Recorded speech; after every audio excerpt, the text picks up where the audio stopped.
Next checklist, emergency operation.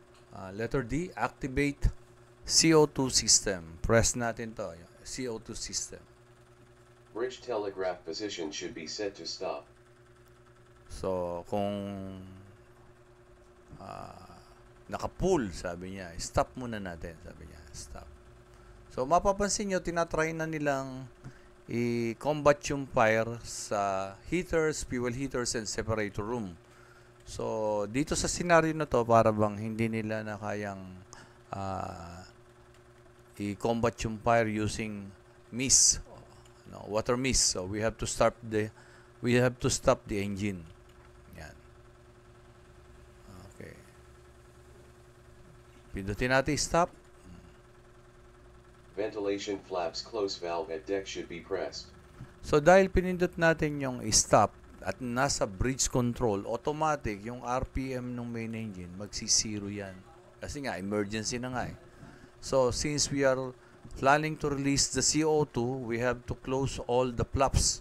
Flaps, sasamba yung flaps. Ito. Ayan. Naka-open lahat yung mga flaps natin. Ayan. So, kung i-release natin yung CO2 at naka-open yung mga flaps na yan, lalabas yung CO2 dyan. Hindi natin effectively mapapatay yung sunog. So, kaya kailangan i-close natin yung mga yon. So, nandito pala. Sorry. Ito. Close. Ventilation flaps close valve at heavy fuel service tank quick closing valve should be closed. So, blackout kaagad, di ba? Blackout ang nangyari. Yan, blackout. Sabi niya, heavy fuel service tank quick closing valve should be closed. Ayun. Sasara yung mga valve na yan. Low sulfur fuel service tank quick closing valve should be closed. So, kaya isasara yan, baka mamaya. Marine diesel oil service tank quick closing valve should be closed.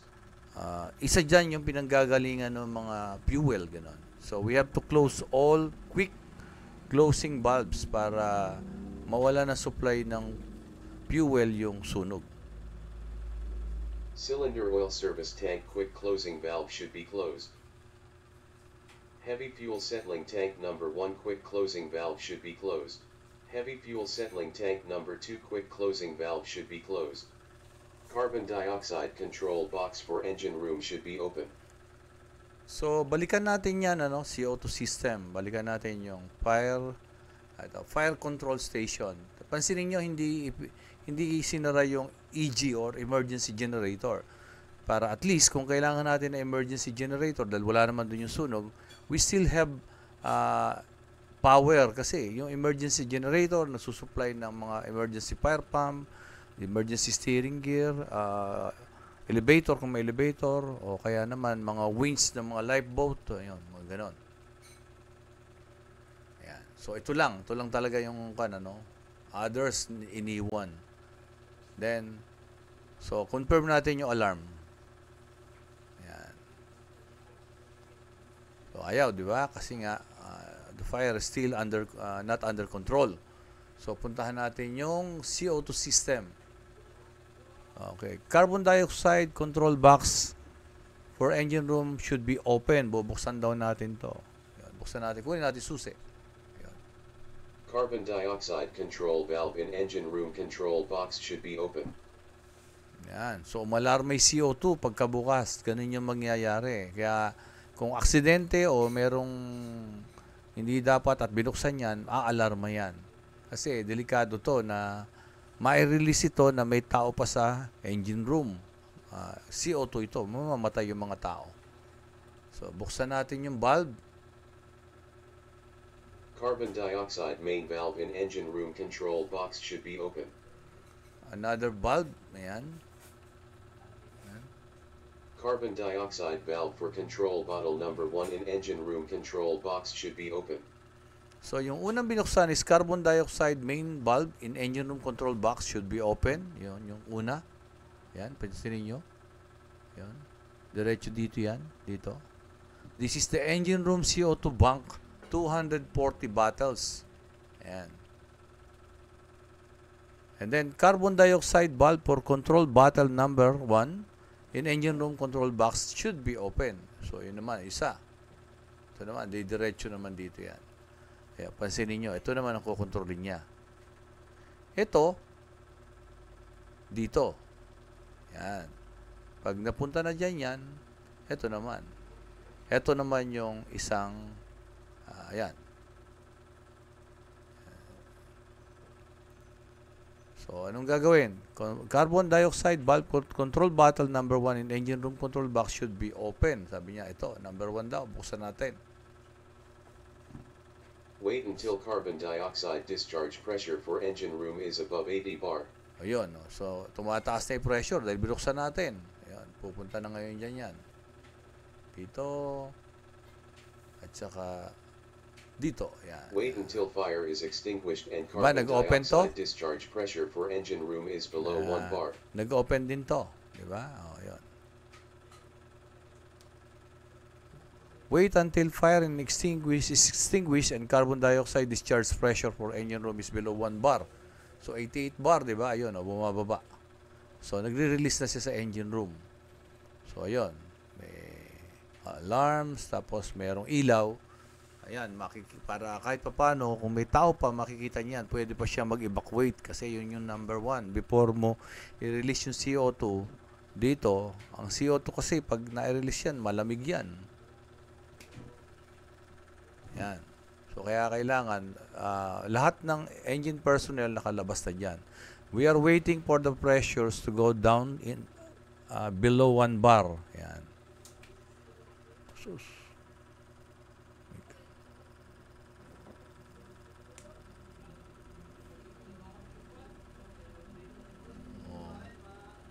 Ito namang isa is the emergency generator CO2 bank in case naman ang sunog nandito. Control valve in engine room control box should be closed.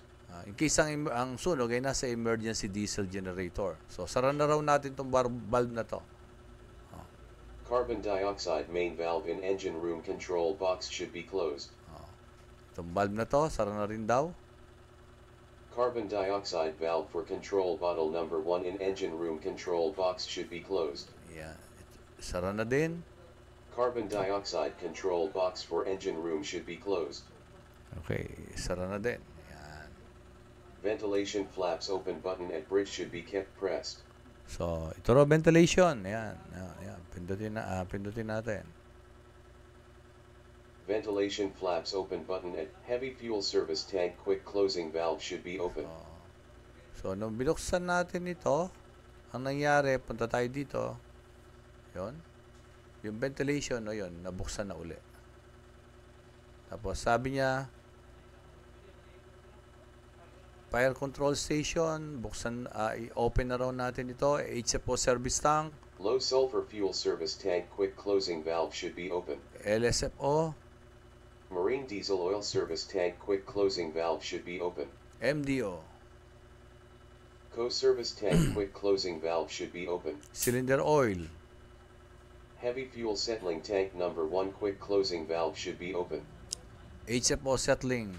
Heavy fuel settling tank number 2 quick closing valve should be open. Yan. Yan. Okay. Diesel generators automation reset button should be pressed. Diesel generator. Okay. So, nung in-open natin yung mga quick closing, nasan ba yun? Let's us go to fuel storage, supply, yan. So, ayun yung mga binuksan natin na quick closing. Binalik natin sa open siya. Tapos, sabi niya, punta raw tayo sa diesel generator kasi umalarma, i-reset natin. Ayan. Para mapaandar uli natin. DG2 start mode switch should be set to manual. Ayan. So, DG2, ang sabi niya, set daw natin sa manual. DG2 start button should be kept pressed. Okay. So, start natin kasi nag-blackout eh. No? Start natin.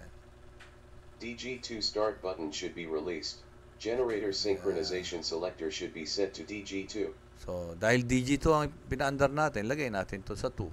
Synchronization operating mode switch should be set to manual. So, lagay natin sa manual. Yan, manual.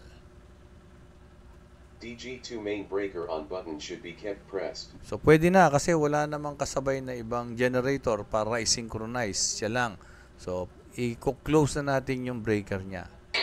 DG2 main switchboard non-essential consumers breaker should be set to on. O, i-on natin mga non-essentials. Ventilation supply switch should be set to on. Yon, ventilation. Refrigerating supply switch should be set to on. Refrigeration. Deck equipment supply switch should be set to on. Deck equipment. Engine room ventilation supply fan 1 start button should be pressed. So, ibabalik na yung ventilation. Kasi, di ba, in-off natin nung nag-combat tayo ng fire using CO2. Engine room ventilation supply fan 2 start button, separator room ventilation supply fan start button, control room ventilation supply fan start button, engine room ventilation exhaust fan 1 start button should be pressed. So, itong ginagawa natin nito, assuming lang na extinguish natin ng effectively yung fire, and then nakapaglinis na tayo, o kahit paano na hindi naman masyadong malaki yung problema, ganun. Hindi naapektuhan yung ating mga yung buong engine room natin. So, ibig sabihin, kaya pa siyang paandarin. So, ayan. Engine room ventilation exhaust fan 2 start button should be pressed. Separator room ventilation exhaust fan start button should be pressed. Lalo na, di ba, Okay. yung pag-stop Now, kanginan, press close checklist button to close the checklist window. kung mapapansin nyo, mabilisan na mapaandar ka agad, di ba, kanina from full ahead, nag-stop tayo. So, maaring yung barko ay nasa gitna ng dagat, tumatakbo eh. For sure, tumatakbo pala, sorry. O kaya, baka mayroong medyo maalon, bad weather, kaya hanggat maaari, maibalik mo yung power at mapaandar mo yung engine room mo, yung makina mo. Ganon. Yun yung pinaka-objective mo kaagad. Kasi, delikado kung wala kang power o wala kang control sa barko mo. Next checklist.